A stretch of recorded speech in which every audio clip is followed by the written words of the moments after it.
नमो नमः। आवरण संकल्पना के दूसरे भाग को अब हम शुरुआत करने वाले हैं।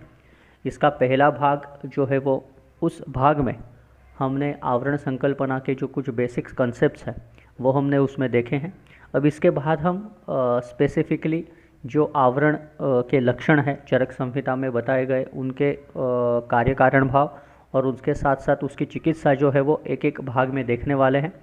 तो इस दूसरे भाग में हम जो मूर्त भाव होते हैं शरीर में उनके वजह से जो आवरण होता है और उनके लक्षण कौन से होते हैं इनका कार्य कारण भाव देखने का प्रयत्न करने वाले हैं। तो ऑफ कोर्स इसमें मूर्त भाव यानी हम क्या देखेंगे तो कफ और पित्त इनके वजह से जो आवरण होता है, उसके साथ साथ सात धातु जो होते हैं उनके वजह से ऑफ कोर्स उसमें रसावृत्त नहीं है। वो क्यों नहीं होता वो भी हमने पहले भाग में देखा है। अगर आपने नहीं देखा है तो वो पहला भाग जो है आप ज़रूर देखिए। और उसके साथ साथ मल के वजह से जो आवरण होते हैं और उसके साथ साथ एक भाव का वर्णन यहाँ पे लिखा नहीं है, वो होता है अन्न। तो इन भावों के वजह से क्या लक्षण दिखाई देते हैं वो हम इस भाग में देखेंगे। इसकी शुरुआत करने से पहले हमें ये भी ध्यान रखना है कि मूर्त भावों के वजह से जो आवरण होता है उसमें कारण जो होता है वो मूर्त भाव की वृद्धि होती है। तो कफ पित्त धातु मल अन्न इनकी जब वृद्धि होती है तब उनसे वात का आवरण होता है। ये सबसे पहला भाग। और दूसरा भाग वो कहाँ पर घटित होते हैं, तो ये आवरण कहाँ पे होता है ये भी समझना ज़रूरी होता है, क्योंकि इसके हिसाब से चिकित्सा अलग अलग होती है। क्योंकि जब कफ और पित्त के वजह से वात का आवरण होता है तो ये आवरण जो होता है वो घटित होता है वात के स्थान में। और उसके ऑपोजिटली जब धातु और मल के वजह से आवरण होता है तो अगर आप उनके लक्षण देखोगे तो यह समझ में आता है कि वो आवरण घटित होता है उस धातु और मल के स्थान में। और इसीलिए मैंने कहा कि ये स्थान जानना भी ज़रूरी इसलिए होता है क्योंकि उसके हिसाब से चिकित्सा अलग होगी। तो ये दो प्रधान जिसे आप कह सकते हैं संकल्पनाएं हमें पहले मूलतः हमारे माइंड में रखनी है और उसके बाद हम हर एक आवरण के लक्षण देखने वाले हैं। तो और हमें एक चीज़ सबसे बेसिकली पता ही होती है कि कफ और पित्त इन दोनों के आवरण में से सबसे पहली अगर चिकित्सा करनी हो तो वो पित्तावृत्तवात की करनी चाहिए, ऐसे चरक कहते हैं। उसका कारण भी उन्होंने दिया है कि पित्तावृत्तवात में आशुकारिता पहले ज़्यादा होती है, इसलिए पित्तावृत्तवात का वर्णन भी सबसे पहले आता है कफ और पित्त में बीच में। ये लक्षण अगर आप देखोगे तो लिंगम पित्तावृतेदाह तृष्णाशूलम भ्रमस्तमः कट्वम ललवणौष्णैश्च विदाह शीतकामिता। तो इन लक्षण अगर आप देखोगे तो जैसे हमने पहले ही एक मूल दो संकल्पनाएं देखी कि वो जो आवरण कर रहा है उस भाव के वृद्धि के वजह से आवरण होता है मूर्त भावों से। तो अगर आप लक्षण देखोगे तो जो पित्त के लक्षण है वो पित्त वृद्धि के वजह से होने वाले लक्षण हैं। तो इसीलिए दाह है, तृष्णा है, तम है, ये जो लक्षण है वो पित्त वृद्धि के वजह से दिखते हैं। और ये पित्त वृद्धि के वजह से जब वात के गति को अवरोध होता है तो आवृत्तवात के लक्षण दिखते हैं। तो इसके बाद इसीलिए जब पित्त के वजह से वृद्ध पित्त के वजह से वात को आवरण होता है तो वात का प्रकोप होकर वात की दुष्टि होकर उससे शूल ये लक्षण उत्पन्न होता है। और इसके आगे अगर आपको सुश्रुत शारीर का संदर्भ पता है तो रजक पित्त अनिलाद भ्रम, ऐसा सुश्रुत शारीर में वर्णन आता है कि भ्रम ये लक्षण जो होता है वो पित्त और वात इन दोनों से उत्पन्न होता है, उसके साथ साथ रजोगुण भी होता है। लेकिन अभी के लिए यहाँ पर हमें जो दो फैक्टर्स इंपॉर्टेंट है वो पित्त और वात है। तो भ्रम ये जो लक्षण है ये पित्त और वात इन दोनों को मिलाकर तैयार होता है, तो वो एक लक्षण यहाँ पर ज़रूर होता है। और उसके साथ बहुत ही इम्पॉर्टेंट चीज़ आवृत्तवात में समझना बहुत ज़रूरी होती है, दैट इज़ उपशय अनुपशय। क्योंकि हमने पहले भाग में ये देखा है कि वाग्भट भी बोलते हैं कि शनै ही उपशयात गूढ़ाम अभी मुहुर्मुहु, यानी वात का आवरण जो होता है ये जो व्याधि है आवृत्तवात की, तो इसमें निदान जो है वो पहले फॉलोअप में या फिर पहले हिस्ट्री टेकिंग में ही हो गया ऐसे कम दिखाई देगा। क्योंकि वाग्भट के हिसाब से भी आवरण जो है वो गूढ़ संकल्पना है, वो धीरे धीरे उपशय और अनुपशय से आगे आगे के फॉलोअप में शायद ज़्यादा क्लियर हो सकती है। इसीलिए हमें ये भी ध्यान रखना है कि आवृत्तवात का निदान करते वक्त उपशय अनुपशय का इम्पोर्टेंस ज़्यादा हाईलाइट हो जाता है बाकी व्याधियों से। ठीक है, तो इसीलिए उपशय और अनुपशय का भी बहुत बार रेफरेंस जो होता है इन लक्षणों में आता है। तो वैसे ही एक लक्षण जो पूरे पित्तावृत्तवात में है दैट इज अनुपशयात्मक, दैट इज कट्वम्ल लवणोष्णैश्च विदाह। तो कटु, अम्ल, लवण और उष्ण आहार विहार के वजह से विदाह ये लक्षण दिखता है। और अभी सभी को पता है ये पित्तवृद्ध करने वाला है, इसलिए इससे अनुपशय होता है। तो ये जो है वो हमें यूज़ करना है पित्तावृत्तवात के निदान के लिए। और लास्ट में जो लक्षण आता है वो शीतकामिता है। तो उसका कारण जो है वो है विपरीत गुण इच्छा। तो पित्त वृद्ध है इसलिए उसके विपरीत गुण की इच्छा होती है, इवन दो यहाँ पर वात का प्रकोप हो रहा है पित्तावृत्त से। सो ये भी एक जो अलग चीज़ है वो यहाँ पर ध्यान देने वाली है। तो इस तरह से ये पित्तावृत्त वात के लक्षण जो है वो हमने डिवाइड किए कि पित्त वृद्धि के वजह से कौन से लक्षण दिखते हैं, फिर उसके वजह से अवरोध होकर वात का प्रकोप होने के वजह से कौन से लक्षण दिखता है दैट इज शूल, फिर पित्त और वात दोनों को मिलाकर कौन सा लक्षण दिखता है वो होता है भ्रम, और उसके साथ साथ सबसे महत्वपूर्ण भाग होता है वो है अनुपशय, जो कटु अम्ल लवण उष्ण से होता है। और सबसे आखिरी में आता है विपरीत इच्छा, दैट इज विपरीत गुण की इच्छा। इसके जैसे ही लक्षण होंगे वो कफावृत्तवात में होंगे, शैत्य गौरव शूलानि कट्वाद्युपशयोधिकम लंघन आयास रुक्षोष्ण कामिताचक कफावृत है। तो अगेन हम जैसे पित्तावृत्त में देखा वैसे ही हम इस कफावृत्तवात में ही देखने वाले हैं। तो कफ वृद्धि के वजह से जो लक्षण दिखते हैं वो दो हैं, दैट इज शैत्य एंड गौरव, सभी को पता है, कार्य कारण भाव भी स्पष्ट है। फिर अगेन वात के गति को अवरोध जब होता है कफ के वजह से तो जो लक्षण उत्पन्न होता है वो है शूल। फिर उसके बाद हमने जो देखा important part in diagnosis of आवृत्तवात दैट इज अनुपशय उपशय, तो उसमें अनुपशयात्मक जो लक्षण दिखाई देता है दैट इज कट्वादि उपशयो अधिकम, और उसके आखिरी में जो विपरीत गुणेच्छा के स्वरूप में लक्षण दिखाई देता है वो है लंघन, आयास यानी श्रम, रुक्ष और उष्ण कामिता। तो ये जो कफ के विपरीत गुण वाले आहार विहार हैं उनकी इच्छा होती है। अब इसमें सिर्फ एक चीज़ जो ध्यान देने वाली है वो अनुपशय वाली। तो यहाँ पर जो अनुपशय देते वक्त चरक कहते हैं दैट इज कट्वादि उपशयो अधिकम। तो बहुत बार कैसे होता है कि हम ऐसा वर्णन जब आता है तो हम इस सूत्र का अन्वय उसके पिछले सूत्र से लगाते हैं।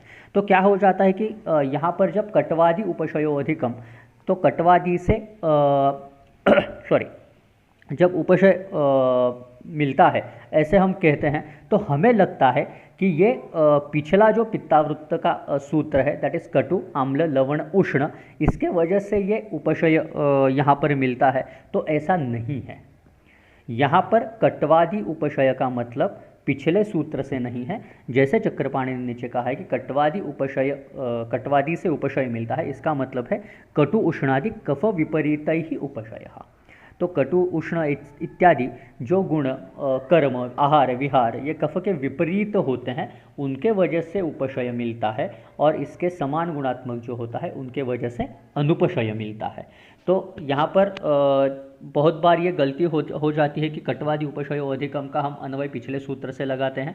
तो जो एक्चुअली अगर हम देखें कि अम्ल और लवण ये कफ वृद्धि कर हैं तो इनसे एक्चुअली उपशय नहीं मिलना चाहिए कफ में। तो इसीलिए ये चक्रपाणि ने भी ये बात स्पष्ट कर दी है कि ये कट्वादि उपशय का मतलब कटु अम्ल लवण उष्ण नहीं है, तो वो कटु उष्ण इत्यादि कफ विपरीत गुणों से इसका रिलेशन है। तो ये एक बात यहाँ पर कफावृत्त में ध्यान देने वाली है। उसके बाद हमने पहले भाग में ये स्पष्ट कर दिया है कि रसावृत्तवात का वर्णन चरक क्यों नहीं करते, तो वो ज़रूर एक बार देख लीजिए। फिर उसके बाद आता है रक्तावृत्तवात। तो रक्तावृत्तवात के लक्षण जो हैं वो रक्तावृते सदाहर्ति स्वग मांसांतरजो भृशम भवेत् स रागश्वयतु जायन्ते मंडलानि च। अब लक्षण तो बहुत से हम कार्य कारण भाव लगा सकते हैं। अगर आप थोड़ा बहुत ध्यान दो तो हमें ये भी समझ में आता है कि इसके लक्षण जो है वो गाढ़ नहीं है, गाढ़ या फिर जैसे हम कहेंगे गूढ़ नहीं है, यानी इसके लक्षण ये सुपरफिशियली दिखने वाले लक्षण हैं। यानी आप ऐसा कह सकते हो कि थोड़े उत्तान वात रक्त जैसे लक्षण रक्तावृत्तवात में दिख सकते हैं, लेकिन डीपली रूटेड लक्षण जो है वो इसमें नहीं दिखेंगे। ओके। अब इसका कारण भी होता है कि सिरा जो होती हैं, सिरा धमनी, इनका प्रतानवत जो डिवीजन होता है वो मांसधरा कला में होता है, ऐसा भी सुश्रुत ने कहा है। तो वो भी एक चीज़ हमें ध्यान देने की है। इसीलिए रक्तावृतवात के लक्षण जो है, इसीलिए उन्होंने कहा है कि त्वग मांसांतर जो भ्रूषम है, यानी त्वग मांस के बीच में ये दाह, रुजा, और वो भी थोड़ी नहीं भ्रूष, यानी बहुत ज़्यादा जो है वो यहाँ पर दिखती है। इसलिए ये समझ में आता है कि ये लक्षण सुपरफिशियल है, यानी उत्तान है, ये गंभीर लक्षण नहीं है। यहाँ पर गंभीर का मतलब सीवियरिटी से कनेक्टेड नहीं है। यहाँ पर गंभीर का मतलब होता है गंभीर धातुओं तक जाने वाला लक्षण, तो वो यहाँ पर नहीं है। दूसरी बात और एक चीज़ इसके आगे जो है वो लक्षण ऑफ कोर्स दैट इज़ श्वयथु। तो रक्त की दृष्टि जब जब होती है तो भी श्वयथु ये लक्षण बहुत व्याधियों में आता है। लेकिन हम आगे भी देखेंगे कि और दो आवरणों में भी एक शोथ का लक्षण जो है वो दिखता है। फिर उसमें कैसे डिफ्रेंसिएशन किया जाता है वो भी हम आगे देखेंगे। लेकिन यहाँ पर स्पेसिफिकली जो चीज़ चरक कहते हैं कि वो जो शोथ होता है वो सराग है, रक्तवर्णी होता है। और मंडलानी, तो मंडलानी यहाँ पर एक्सपेक्टेड है कि रक्तवर्णी मंडल जो है वो त्वचा पर दिखेंगे, तो वो एक लक्षण जो है वो रक्तावृतवात में है। तो हमें पता है कि रक्त वृद्धि के वजह से, रक्त दुष्टि के वजह से जो लक्षण होते हैं वो यहाँ पर इसमें दिखते हैं। अब इसमें गौर करने वाली बात यह है कि रक्तावृतवात में डिफरेंस क्या है फ्रॉम वात रक्त एंड रक्तगत वात। ठीक है, तो ये ज़्यादा ध्यान देने वाली बात है, जिसका हम एक्सप्लेनेशन यहाँ पर ज़रूर देखेंगे। तो डल्हन ने और मधुकोश टीका में इसका वर्णन आता है, तो वहाँ पर इसका उत्तर थोड़ा बहुत टीकाकार देते हैं, तो वो देखेंगे। तो डल्हन क्या कहते हैं उसके बारे में पहले देखेंगे। सूचिभिर इव निस्तोद इत्यादि वाक्येन अप्रकुपित शोणित आवृतवातस्य लक्षणम उक्त्वा इदानीं प्रकुपित शोणित आवृतवातजन्यस्य वातरक्तस्य प्रकोपकारणम दर्शयन् आह। तो जहाँ सुश्रुत में वातरक्त का वर्णन आगे शुरू होता है, वहाँ पर डल्हन कहते हैं कि ये जो रक्तावृत्तवात है वहाँ उसमें और वातरक्त में डिफरेंस क्या है। तो रक्तावृत्तवात में अप्रकुपित शोणित के वजह से आवरण हो जाता है, लेकिन वात रक्त में प्रकुपित शोणित के वजह से आवरण आता है। ये बेसिक डिफरेंस है। ठीक है, ये डल्हन का एक मत है। और दूसरा मधुकोश टीका में जो आता है, रक्तगतस्य वातस्य लक्षणम वातव्याधौ एव उक्तम ततश्च वातरक्ताभिधानम पुनरुक्तम स्यात् नैवम। ओके, कि वहाँ पर मधुकोश टीकाकार कहते हैं कि रक्तगत वात का लक्षण तो हमने देखा है, तो फिर वात रक्त का फिर से अलग वर्णन क्यों किया। अगर वो कर रहे हैं तो ये पुनरुक्ति हो सकती है, लेकिन वो वैसा नहीं है। वात रक्तम ही दुष्टेन वातेन दुष्टेन रक्तेन च विशिष्ट संप्राप्तिकम विकारांतरमेव। तो वहाँ पर वो कहते हैं कि वात रक्त जो उत्पन्न होता है वो स्वतंत्र हेतुओं से वात और रक्त दुष्ट होकर फिर वो अन्योन्य आवरण उत्पन्न करते हैं, और इसको हम नाम देते हैं वातरक्त। तो ये बहुत ही इम्पॉर्टेंट डिफरेंस है बिटवीन रक्तावृतवात एंड वातरक्त। क्योंकि अगर आप चरक के भी वातरक्त का निदान पढ़ोगे तो वहाँ पर भी उन्होंने ये वर्णन किया है कि वातरक्त में स्वतंत्र हेतुओं से वातदुष्टि होती है, स्वतंत्र हेतुओं से रक्तदुष्टि होती है, और ये आवरण सिर्फ रक्त का वात को नहीं होता। अगर आप आगे भी सूत्र चरक के देखोगे तो वहाँ पर कहा है कि ये अन्योन्य आवरण होता है, यानी रक्त के वजह से वात को आवरण होता है और वात के वजह से भी रक्त को आवरण होता है। तो ये सिर्फ रक्तावृत्त वात नहीं है, वातावृत्त रक्त भी होता है, और ये दोनों जब मिल जाते हैं देन इट लीड्स टू वातरक्त। ये बहुत इंपॉर्टेंट डिफरेंस है बिटवीन रक्तावृत्त वात एंड वातरक्त। सिर्फ हमें ये ज़रूर ध्यान में रखता है कि ये बिल्कुल ऐसा है कि ये पैथोलॉजिकली अगर हम देखा जाए तो ये डिफरेंस आता है, लेकिन जब चिकित्सा का वक्त आता है तो चरक भी यही बोलते हैं कि रक्तावृत्तवात की चिकित्सा वातरक्त के जैसे करो। तो यहाँ पर ये ज़रूर ध्यान देना है कि इवन दो चरक कहते हैं कि रक्तावृत्तवात की चिकित्सा वातरक्त के जैसे करो, इसका मतलब यह नहीं कि हर एक चिकित्सा वहाँ से उठाकर आपने रक्तावृत्तवात को लगा दी और आपने वो पेशेंट ठीक कर दिया, ऐसे नहीं होगा। तो होगा यह कि वातरक्त में जो चिकित्सा के सिद्धांत हैं उनके कुछ सिद्धांत, कुछ कल्प और योग जो हैं वो रक्तावृत्तवात में यूज़ हो सकेंगे। रक्तावृत्तवात की चिकित्सा 100% सिमिलर नहीं होगी वातरक्त से, क्योंकि और एक दो चीज़ें हमें समझनी चाहिए कि यहाँ पर वात रक्त की संप्राप्ति और रक्तावृत्तवात की संप्राप्ति में एक बेसिक डिफरेंस, जैसे मैंने पहले ही कहा कि रक्तावृत्तवात के अगर आप लक्षण देखोगे तो वो उत्तान वात रक्त जैसे हैं, क्योंकि ये लक्षण जो है मंडल उत्पत्ति है या फिर त्वग मांसांतर के बीच में ही रुजा होती है, ये सुपरफिशियल संप्राप्ति है। वात रक्त ये उत्तान के बाद गंभीर होते जाता है, इट स्टार्ट्स अफेक्टिंग संधि, अस्थि, इनको अफेक्ट करते करते वो गंभीर धातुओं तक जाता है। ये संप्राप्ति रक्तावृत्तवात में नहीं होती। ये बहुत ही इम्पॉर्टेंट भाग हमें रक्तावृत्तवात के बारे में ध्यान में रखना होगा, इवन दो उनकी चिकित्सा समान कही गई है। तो ये कुछ बेसिक डिफरेंस है बिटवीन वात रक्त एंड रक्तावृत्तवात। चिकित्सा में भी थोड़ा बहुत डिफरेंस और निदान में भी थोड़ा बहुत डिफरेंस। निदान में का मतलब होता है संप्राप्ति में, ठीक है। सो ये बहुत ही एक कंसेप्चुअली क्लियर होने के लिए यह ज़रूरी होता है कि रक्तावृत्तवात क्या है और वात रक्त क्या है। अब उसके बाद जो आता है वो है मांसावृत्तवात। तो उसके लक्षण स्पष्ट भी हैं, हमारे सामने भी है। कठिनाश्च विवरणाश्च पीड़काः श्वेतुस्तथा हर्षः पिपीलिकानांच संचार इव मांसगे। तो पीड़काओं का उत्पन्न होता है, पीड़काएँ उत्पन्न होती हैं, और वो कैसी होती है उनका स्वरूप भी उन्होंने वहाँ पर दिया है, कठिनाः और विवरणाः। तो अर्थात विवर्ण ही होंगी, क्योंकि जैसे रक्तावृत्तवात में मंडलोत्पत्ति रक्तवर्णी होगी, वैसे तो मांसावृत्त में नहीं होगी, इसलिए वो विवर्ण होती हैं और उसके साथ साथ कठिन होती हैं, क्योंकि अगेन मांस जो होता है वो पार्थिव घटक भी उसमें होते हैं, तो उसके वजह से जो पीड़काएँ होती हैं वो कठिन भी होंगी। और सिर्फ पीड़काएँ उत्पन्न नहीं होती, उसके साथ साथ शोथ भी उत्पन्न होता है। तो जैसे पीड़काओं का स्वरूप होता है, वैसे ही शोथ का भी जो स्वरूप है वो कठिन और विवर्ण रहेगा। उसके आगे जो लक्षण है वो भी बहुत ही इम्पॉर्टेंट है from the differential diagnosis point of view, हर्ष और पिपीलिका संचार। ये अगर आप देखोगे ये लक्षण जो है वो बहुत ही इम्पॉर्टेंट होता है जब जब मांसदुष्टि हमें डायग्नोस करनी हो, कि हर्ष और पिपीलिका ये सिर्फ मांसावृत्त में दिखेगा ऐसे नहीं है। जब भी कभी इवन दो विदाउट आवृत्तवात, वात के वजह से मांस की दुष्टि होगी, तो ये दो लक्षण हमें ज़रूर दिखेंगे, दैट इज़ हर्ष होना और पिपीलिका संचारवत पीड़ा होना या फिर रुझा आप उसके बोल सकते हो। सो ये एक्चुअली ये दो लक्षण है वो मांस दुष्टि को इंडिकेट करते हैं। तो किसी भी पेशेंट में हमें ये लक्षण दिखे तो हमें ये समझ जाना चाहिए कि मांस दुष्टि ज़रूर है, सिर्फ हमें वहाँ पर और डिफरेंशियल डायग्नोसिस ये करना पड़ेगा कि ये सिर्फ मांस की दुष्टि हुई है वात से या फिर वो मांसावृतवात है।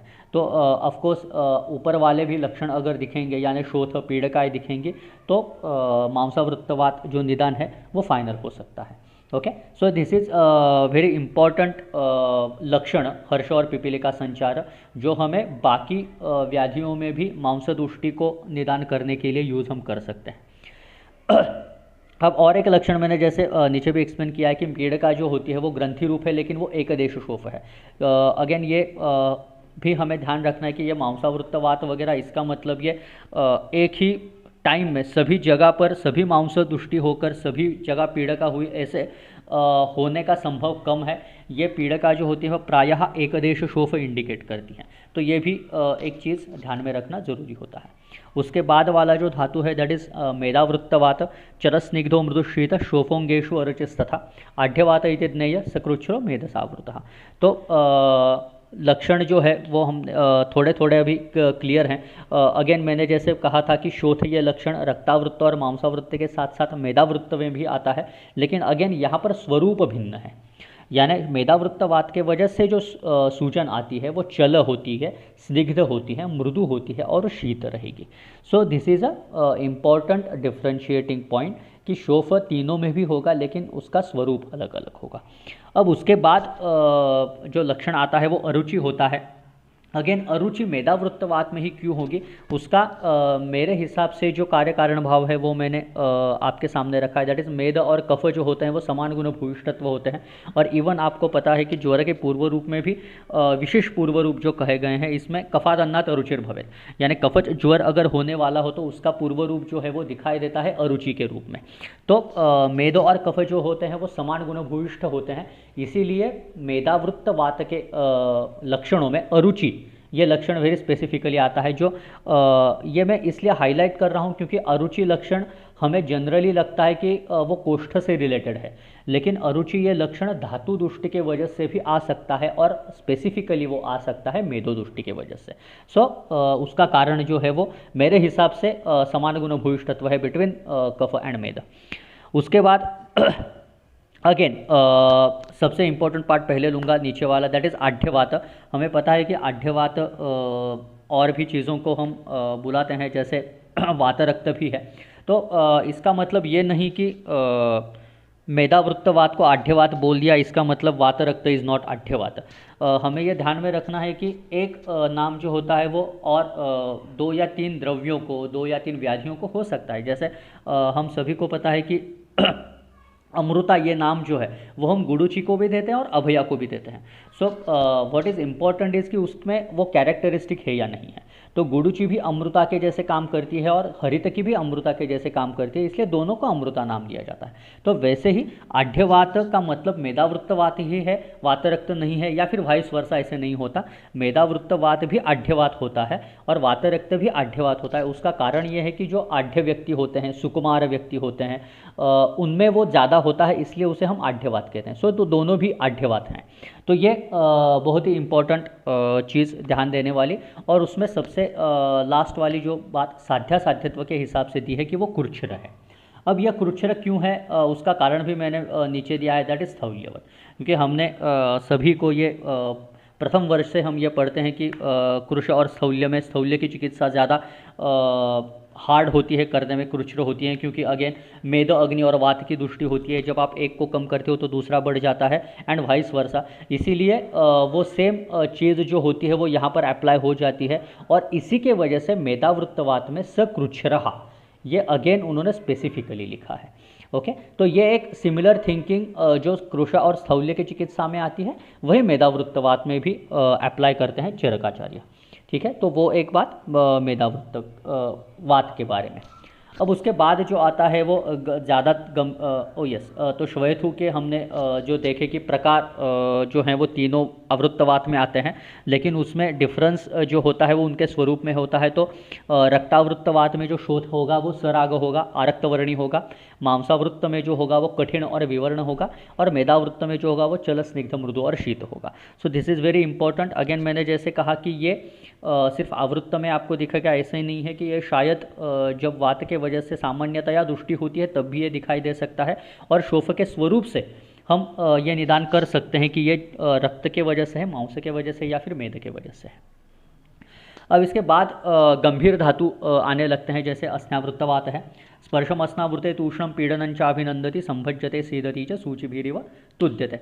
तो लक्षण आगे वाले जो लक्षण है वो बहुत सारे क्लियर हैं, लेकिन इसमें जो एक लक्षण जो है जिसका उत्तर मुझे अभी तक सेटिस्फैक्टरीली नहीं मिला है कि पहला ही जो लक्षण देते हैं अस्नावृतवात में कि उसका स्पर्श जो होता है वो उष्ण होता है। अब इसका कार्य कारण भाव मुझे अभी तक स्पष्ट नहीं हुआ है, ये मैं यहीं पर एक्सेप्ट करना चाहूँगा। आई हैव ट्राइड, यानी माइंड मैप हो या फिर और कुछ चीज़ें हो, मैंने इसका कार्य कारण भाव लगाने का प्रयत्न किया है, लेकिन मुझे वो अभी तक स्पष्ट नहीं हुआ है। तो ये अभी के लिए तो मेरे लिए क्वेरी है कि अस्नावृतवात में उष्ण स्पर्श ये लक्षण क्यों दिखाई देता है। क्योंकि कैसा है, जब आप अनुमान लगाते हो तो वो अन्वय और व्यतिरेक दोनों तरफ से वो प्रूव होना चाहिए कि ये एक चीज़ है इसलिए ये इसका कार्य है, और ये कार्य है इसलिए उसका वो कारण भी है। ये दोनों तरफ से जब आपका अनुमान प्रूव होता है तभी आप उसको एक्सेप्ट कर सकते हो। तो वैसे इस लक्षण के बारे में मेरा हुआ नहीं है, इसलिए अभी के लिए ये अनआंसर्ड मेरे लिए रहा है कि उसका उष्ण स्पर्श ये लक्षण। तो उसको छोड़कर अगर आप लक्षण देखते हो तो वो स्पष्ट ही है। सभी को पता है कि वात और अस्थि का आश्रय भाव है, तो ऑफकोर्स जब जब अस्थि की दृष्टि होगी तो लक्षण जो होंगे वो ज़्यादा सीवियर होंगे, वो माइल्ड तो नहीं होंगे। इसीलिए आगे वाले जो लक्षण शूल के प्रकार के हैं, संभज्यते है, सीदति है, सूचिभिरिव तुद्यते है, ये सभी वहाँ पर दिखते हैं और they indicate the severe grade of pain. तो ये सभी अस्नावृतवात में होते हैं। दूसरी बात जो लक्षण है पीडनंच अभिनंदति, यानी दबाने के वजह से अच्छा लगता है, और ये भी एक वात से रिलेटेड एक डिफरेंशियल डायग्नोसिस में ये यूज़ होता है कि जब जब धातु क्षयात्मक कहीं पर भी संप्राप्ति होती है, वहाँ पर जब आप पीड़न करते हो तो उस वजह से अगर धातु क्षय के वजह से अगर वात प्रकोप हुआ हो तो वहाँ पर अनुपशय होता है। लेकिन वही व्याधि अगर आवरण के वजह से हुआ हो तो वहाँ पर उपशयात्मक लक्षण आपको दिखाई देता है। इसीलिए अस्थिगत वात अगर होगा और वात वृद्धि के वजह से अस्थि का क्षय हो चुका होगा तो वहाँ पर अगर आप पीड़न करोगे तो शूल और लक्षण जो है वो बढ़ेंगे। लेकिन अगर अस्थि आवृत्त वात ये व्याधि होगा तो वहाँ पर पीड़न करने के वजह से उपशयात्मक लक्षण दिखेंगे। तो ये एक बहुत ही इम्पोर्टेंट पॉइंट है ध्यान देने वाला। तो वो एक चीज़ है। दूसरी बात बहुत बार ये पूछी जाती है कि अस्थिवृत्तवात का स्वरूप कैसे होगा, तो हमने ये भी पहले भाग में देखा है कि धातु और मल में ये आवरण कहाँ पर दिखेगा, तो वो तत्त अस्थियों के स्थान में दिखेगा। तो वहाँ पर जब जब अस्थि की वृद्धि, विकृत वृद्धि होगी तो उसके वजह से क्या होगा कि वात की जो गति होगी उस को वो अवरोध करेगा और वो लक्षण उत्पन्न करेगा। तो अस्थ्यावृत वात जो है वो बाकी शरीर में नहीं दिखने वाला, वो कहाँ पर आपको दिखेगा, जहाँ जहाँ पर अस्थि है। और अगेन हमें ये भी ध्यान देना चाहिए कि ये जो अस्थिवृत्ति है वो हमेशा आपके आँखों को दिखेगी ऐसे नहीं हो सकता, कि बहुत सटल अस्थिवृद्धि हुई है जो अभी तक आपको एक्सरेज हो या फिर और कोई चीज़ें एमआरआई सीटी है उसमें शायद अभी ना दिखे, लेकिन वो सटल जो अस्थियों की वृद्धि हुई है अस्थियों में ही, तो उसके वजह से भी वात गति को अगर अवरोध हो तो वो ये लक्षण दिख सकते हैं। और शायद ये जो अस्थि वृद्धि अगर धीरे धीरे हेतु सेवन चलता रहा तो ये ज़्यादा एमआरआई और सिटी स्कैन में भी दिखाई दिया और उसके वजह से शूल है, ये आपको शायद बाद में चल सकता है। सो ये चीज़ हमेशा माइंड में रखें कि अस्थियावृत्तवात होता है क्या, तो वो बिल्कुल होता है। और वो कहाँ पर होता है, तो तत्त अस्थियों के जो स्थान होते हैं वहाँ पर वो लक्षण दिखाई देंगे और वहीं पर वो घटित होता है। उसके बाद है वो मज्जावृतवात है। मज्जावृते विनामस्या जृंभणम परिवेष्टनम शूलम तो पीड्यमाणे च पाणिभ्याम लभते सुखम। ये भी एक मुझे बहुत ही इंटरेस्टिंग आवरण लगता है। इसका कारण भी यह है कि जैसे आवरण क्यों होता है, कैसे होता है, उसके पीछे संप्राप्ति क्या होती है, ये मैं बहुत दिनों से ये मैं सोच रहा था। फिर थोड़े थोड़े जब आंसर मिलने लगे तो इस पर विचार करके वो आपके सामने रखे हैं। तो वैसे ही ये जो मज्जावृतवात के लक्षण है वो इसमें ही क्यों है, ये भी एक बहुत दिनों तक मेरे दिमाग में विचार चलता रहा। जैसे विनाम है, जृंभा है, परिवेष्टन है, शूलम तो पीड्यमाणे च पाणिभ्याम लभते सुखम, ये इसका कार्य कारण भाव इजी है। अगेन क्योंकि सभी को पता है कि मज्जा जो है वो सर्व स्नेहोत्तम जैसा होता है। स्नेहोत्तम, I am not speaking in terms of treatment, so सर्पिस तैल वसा मज्जा के हिसाब से नहीं बोल रहा हूँ। सबसे स्निग्ध धातु अगर कोई होता है हमारे शरीर में तो वो मज्जा है। तो इसी के वजह से अगर आप देखोगे कि मज्जा क्षय के लक्षण चरक ने जो दिए हैं तो उसमें प्रततम वात रोगिणी आता है कि मज्जा का क्षय जब होता है तो सिर्फ सामान्य वात रोग नहीं होते, वो प्रततम वात रोगिणी होते हैं, यानी वो रुग्ण जो होता है वो प्रतत वात रोगी होता है। इसीलिए मज्जा क्षय होने की वजह से अस्थि से भी ज़्यादा सीवियर ग्रेड का वात प्रकोप होता है और वैसे लक्षण दिखाई देते हैं। और अगेन मैंने जैसे कहा कि आवरण होने की वजह से पीड़न करने से उसमें लक्षणों में उपशय दिखाई देता है। सो इट इज़ क्लियर कि शूलम दिखता है और पीड़न करने के वजह से उपशयात्मक लक्षण दिखते हैं, ये तो क्लियर है। लेकिन ऊपर वाले जो 3 लक्षण है उसका कारण क्या है ये भी जानना बहुत इंटरेस्टिंग है कि विनाम ये एक लक्षण दिखता है, जृंभा और परिवेष्टना। तो ये तीनों जो चीज़ें हैं इनमें सबसे एक बेसिक कंसेप्ट अगर आप ध्यान दो तो वो एक कारण है कि भाई ये 3 लक्षण मज्जावृत में दिखते हैं, वो है मज्जावह स्रोतस का मूल स्थान, दैट इज अस्थिनि मूलम संधयश्च। तो मज्जा जो धातु होता है उसका मूल स्थान अस्थि के साथ साथ संधि भी होता है। तो जब जब संधि की दृष्टि होगी तब तब ये लक्षण दिखते हैं, ये सबसे पहली बात।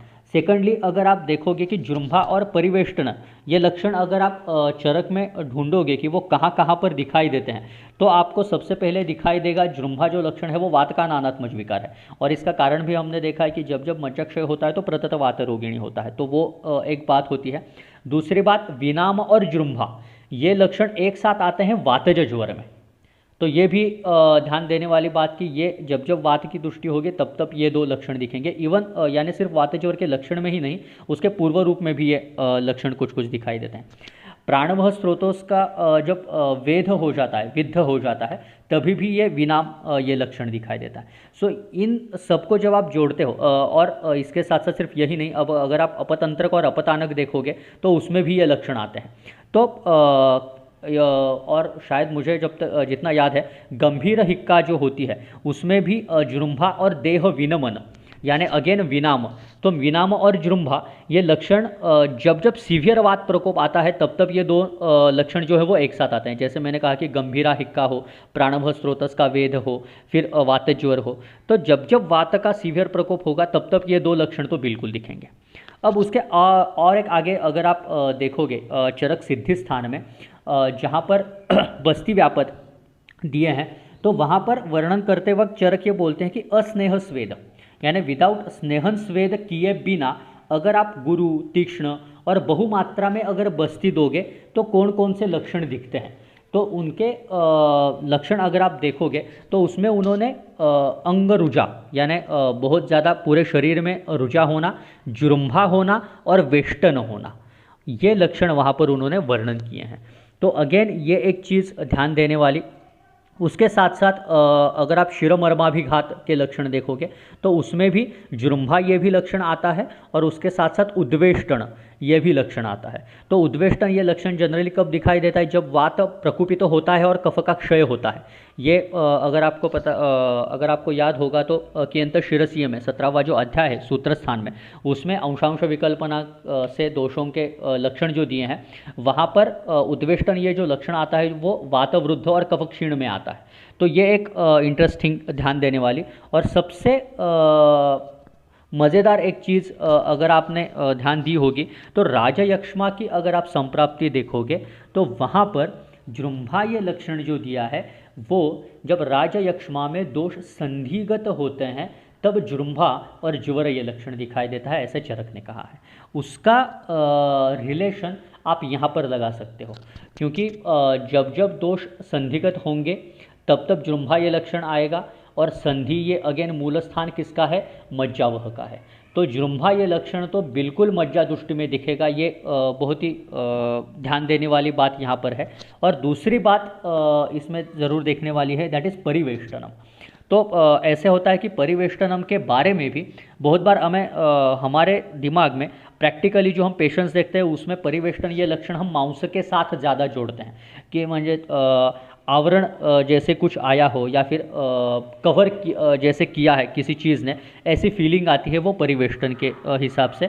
तो वो हमारे दिमाग में हमेशा वो लक्षण रहता है कि इट इज़ रिलेटेड विथ मांस मोर, ओके। लेकिन यहाँ पर परिवेष्टन जो लक्षण है वो मांस में जैसे हम प्रैक्टिकली देखते हैं वैसा नहीं है। यहाँ पर परिवेष्टन का मतलब थोड़ा क्रियास्तंभ की ओर ज़्यादा जाता है। यानी जैसे हमने अभी देखा कि मज्जावह स्रोतस का संधि जो है वो मूल स्थान है और वहाँ पर जब दोष दुष्ट होंगे तो वहाँ पर क्रिया हानि होगी, स्तंभ और ग्रह होगा और उसके वजह से परिवेष्टनवत पीड़ा, परिवेष्टनवत लक्षण दिखेंगे। इस स्वरूप का लक्षण मज्जावृतवात में या फिर मज्जा दुष्टि में एक्सपेक्टेड है, नॉट लाइक मांस दुष्टि के वजह से जो वेष्टनवत पीड़ा होती है। सो ये भी एक चीज़ ध्यान देने वाली जो अलग होती है मांस से, ओके। और इसीलिए मैंने कहा कि ये चीज़ें सुपरफिशियली जब आप देखते हो तो हमें समझ में नहीं आती या फिर हमें बहुत इजी लगती हैं, लेकिन इतना जब आप रेफरेंसेस इधर उधर से देखते हो और उनको कोरिलेट करते हो तो वो क्लियर हो जाता है। इसीलिए मैंने कहा कि विनाम जृंभा परिवेष्टन ये अगेन लक्षण अगर किसी पेशेंट में दिखे तो हमें ज़रूर ये याद रखना है कि शायद ये मज्जा दुष्टि के लक्षण हो सकते हैं। So this is also a very interesting point जो सिर्फ आवृत्तवात में ही नहीं हम बाकी जगह भी अप्लाई कर सकते हैं। उसके बाद ऑफकोर्स आखिरी वाला जो धातु है वो है शुक्रावृत्तवात। तो इसके लक्षण कार्यकारण भाव से देखें तो वो बहुत इजी हैं। शुक्र वेगोति वेगोवा निष्फलत्वम च शुक्रगे, तो वो इजी है कि शुक्र का कभी कभी अवेग दिखेगा, कभी कभी अतिवेग दिखेगा। अगेन हमने ये पहले भाग में क्लियर किया है कि ये अलग अलग पेशेंट में, यानी किसी पेशेंट में अवेग दिखा, किसी में अतिवेग दिखा, ऐसा एक्सपेक्टेड नहीं है। वो एक ही पेशेंट में ये दोनों लक्षण हमें दिख सकते हैं। यानी एक ही पेशेंट में कभी कभी शुक्र का वेग बिल्कुल नहीं आया, ये भी दिख सकता है, और उसी पेशेंट में कुछ टाइम के बाद अतिवेग आया, ये भी दिख सकता है। और इसका कारण भी हमने देखा है कि इसका कारण होता है वात का वैषम्य। तो वात का ये जो विषम गुण होता है, इसके वजह से कभी कभी एक ही पेशेंट में अवेग भी दिख सकता है और अतिवेग भी दिख सकता है। तो ये वेग के बारे में हुआ। और ऑफकोर्स निष्फलत्वम च शुक्र के, ये तो क्लियर ही है, क्योंकि वात जब जब दुष्ट होता है तो वो उस धातु की दुष्टि करता है, और शुक्र का काम ही हमें पता है कि गर्भोत्पादन है। तो वो अगर आप दुष्ट करें किसी भी दोष से, वो निष्फलत्वम तो बिल्कुल आएगा। तो निष्फलत्व ये भी आवृत्तवात में दिख सकता है। अब उसके बाद जो हमने देखा है कि एक मूर्त भाव जो रहता है, दैट इज अन्नावृतवात। तो उसके लक्षण अगेन भुक्ते कुक्षौच रूप जीर्णे शाम्यति अन्नावृते अनिल। तो ये बहुत ही हमें, अगर हमारे बेसिक कंसेप्ट क्लियर है तो ये समझना उतना हार्ड नहीं है। इससे रिलेटेड सूत्र तो हमने आयुष्कामी अध्याय में, पहले अध्याय में ही, प्रथम वर्ष में ही पढ़ा होता है कि वयोः रात्रि भुक्ता नाम तेंत मध्यादि का क्रम। तो ये इसी का एप्लीकेशन है, उसी के तरह ये लक्षण दिखाई देते हैं। भुक्ते कुक्षौच रुक। ओके, तो खाना खाने के बाद ऑफकोर्स क्या होगा कि जब आप खाना ज़्यादा खाओगे, ज़्यादा खाओगे तो वात की गति को अवरोध होगा, और उसके वजह से क्या उत्पन्न होगा, तो रुजा उत्पन्न होगी। लेकिन वही आहार फिर धीरे धीरे जब हमारा अन्नवह स्रोतस पचाते जाएगा, तो क्या हो जाएगा कि वो जो आवरण था वो धीरे धीरे मिट जाएगा। फिर वात की गति धीरे धीरे क्लियर होती जाएगी, उसका वे क्लियर आउट होता जाएगा, तो वो जो पेन है वो धीरे धीरे कम होगा। तो इसी के वजह से अन्नावृत्तवात में लक्षण जो दिखाई देते, तो आप जब खाना खाते हो तो अन्नावृत्तवात अगर है तो शूल बढ़ेगा, और धीरे धीरे जैसे वो आहार पचता जाएगा, उसका वे क्लियर होता जाएगा। शाम्यति अन्नावृते अनिले, तो वो आहार पचता जाएगा, वैसे वो रुजा जो है वो धीरे धीरे कम होती जाएगी। So it is very easy in that way to understand. उसके बाद आता है मूत्रावृत्तवात। अगेन बहुत ही सरल बोल सकते हैं आप लक्षण है। मूत्रा प्रवृत्ति राधमानम बस्तो मूत्रावृत्ते अनिले, कि मूत्र की अप्रवृत्ति होती है ज़्यादातर, और बस्ती प्रदेश जो होता है जहाँ से मूत्र का निर्गमन होता है, वहाँ पर आधमान ये लक्षण दिखाई देता है। तो वो बहुत ही स्पष्ट है। फिर आता है लास्ट में, दैट इज पुरुषावृत्तवात। वर्चसोति विबंधोत स्वे स्थाने परिकृंतति व्रजत्याशु जरान स्नेहो भुक्ते चानय्यते नरः चिरात् पीडितमन्नेन दुःखं शुष्कं शकृत्सृजेत् श्रोणिवंक्षण पृष्ठेषु ऋग्विलोमश्च मारुतः अस्वस्थं हृदयं चैव वर्चसात्वावृते अनिले। ये बहुत ही अगेन इंटरेस्टिंग थिंग है। एक एक मीनिंग देखेंगे। वर्चसो अति विबंध अधा, ये तो क्लियर है, क्योंकि आवरण हुआ है तो वर्ष की प्रवृत्ति नहीं होगी, विबंध ज़्यादा होगा। स्वे स्थाने परिकृंतति, उस स्थान में यानी गुद में परिकर्तिका उत्पन्न करेगा, परिकर्तिकावत पीड़ा उत्पन्न करेगा, ये भी क्लियर है। आगे वाला जो साइन है वो वेरी इंटरेस्टिंग। व्रजति आशु जराम स्नेहो भुक्ते च आनय्यते नरः, यानी वो क्या होता है कि हमने पहले भी देखा है कि जब वात को आप आवरण करते हो, तो वात कोई ऐसी चीज़ नहीं है जिसको आप आवरण करें तो वो चुप बैठेगा। तो वात अगर आप आगे से उसको आवरण करोगे तो वो इरिटेट होगा, और पीछे उसके पीछे वो ज़्यादा व्याधि करेगा। और उसी प्रकार का लक्षण जो है वो पुरुषावृत्त में ये दिखाई देता है। व्रजति आशु जराम स्नेहो, तो क्या हो जाता है कि आगे की तरफ से जहाँ से ये पुरुष बाहर निकल रहा है वहाँ से आवरण हो रहा है, इसीलिए वात क्या करता है, उसको आगे से जगह नहीं मिल रही तो वो पीछे जाएगा। और पीछे कौन है, ऑफकोर्स आहार है, जो आपने खाना खाया है वो सभी पीछे पड़ा है। तो वो क्या करता है, उसका जो स्नेह है उसको जराम व्रजति आशु, उसको आहार के उस स्नेह को बहुत फास्टली उसको वो एब्सॉर्ब कर लेता है, उसको सोख देता है। तो मैंने जैसे कहा कि वात एक स्थान में चुप नहीं बैठता, अगर आप उसको आगे से ब्लॉक करोगे तो वो पीछे बढ़ेगा। तो वही वो करता है जब पुरुषावृत्तवात होता है, और पीछे जो आहार होता है उस आहार का जो स्नेह होता है उसको वो आशु सोख लेता है। ये लक्षण पुरुषावृत्त में दिखाई देता है। चिरात पीड़ितम अन्येन दुखम शुष्कम शकृत सुजेत, अगेन यह कृच्छ्रता है। अगेन वात की गति जो होती है उसके अवरोध के वजह से चिरात बहुत देर के बाद, और वो भी इजीली नहीं, तो सुख से मल प्रवृत्ति होगी ऐसी नहीं है, दुख से होगी। शुष्क होगी, इस तरह का मल का प्रवर्तन उसमें होगा। श्रोणीवंक्षण पृष्ठेषु ऋग्विलोमश्च मारुतः, अगेन श्रोणीवंक्षण पृष्ठ में शूल होगा, क्योंकि वो पूरा स्थान जो है वो अपान का क्षेत्र है। तो जब जब वो पुरुषावृत्त होगा तो वो अगेन पिछले जगह शूल करेगा, लक्षण उत्पन्न करेगा। तो इसीलिए श्रोणी और वंक्षण और पृष्ठ में भी वो शूल करता है। सभी को ये भी सूत्र पता होगा कि पक्वाशयगत वात में त्रिक वेदना कहा गया है। तो ये अगेन अपान का क्षेत्र होने की वजह से वहाँ भी वो पीड़ा करेगा। अगेन वो विलोम होगा, ये वायु जो है वो पुरुषावृत्त जो होता है वो विलोमित होता है, उदावर्तित होता है, और जब ये उदावर्तित होता है तो वो हृदय के तरफ जाता है। इस वजह से जो लक्षण दिखाई देता है वो होता है अस्वस्थम हृदयम चैव। तो उदावर्तित होने के वजह से हृदय की दृष्टि कर कर अस्वस्थता उत्पन्न करना, ये पुरुषावृत्तवात का लक्षण यहाँ पर दिखाई देता है। अगेन श्रोणीवंक्षण पृष्ठेषु रिलेटेड हमें यह भी पता है कि गुदगतवात होता है तो उसमें भी जंघा उरुत्तरिक पृष्ठ उसमें शूल होता है। तो ये श्रोणीवंक्षण पृष्ठेषु शूल जो होता है वो कॉमन है जब जब अपान क्षेत्र में कुछ ना कुछ वात का विलोम होता है, उदावर्त होता है, अवरोध होता है, तो उस भाग में जो कुछ अवयव हैं उन सभी में पीड़ा तो वो ज़रूर दिखाई देगी। तो ये हो गया पुरुषावृत्त वात के बारे में। तो इस भाग में हमने जो मूर्त भाव हमारे शरीर में होते हैं उसके वजह से जो आवृत्तवात के जो लक्षण होते हैं उनका कार्य कारण भाव ढूंढने का प्रयास किया है। अस्थावृत्तवात में जो उष्ण स्पर्श होता है उसका कार्य कारण भाव हमें अभी नहीं मिला है। उसको छोड़कर हमने जो रक्तावृत्तवात और वातरक्त में भेद देखा। फिर उसके साथ साथ मज्जावृत्तवात में ही जृंभा, परिवेष्टन, विनाम, ये इंटरेस्टिंग लक्षण क्यों दिखाई देते हैं ये हमने देखा। फिर मेधावृत्तवात में अरुचि जैसा लक्षण जो हम जनरली कोष्ठ से रिलेट करते हैं वो क्यों होता है वो देखा। तो ये सभी चीज़ें जो हम जनरली मिस कर जाते हैं वो लक्षण हमने अभी इसमें देखे। अब इसके आगे वाला जो भाग होगा उसमें हम कफ और पित्त के वजह से जो एक एक वात का आवरण होता है और उसके साथ साथ अन्योन्य आवरण है उसके लक्षण देखेंगे। तभी तक पुनर्मिलामः। धन्यवाद।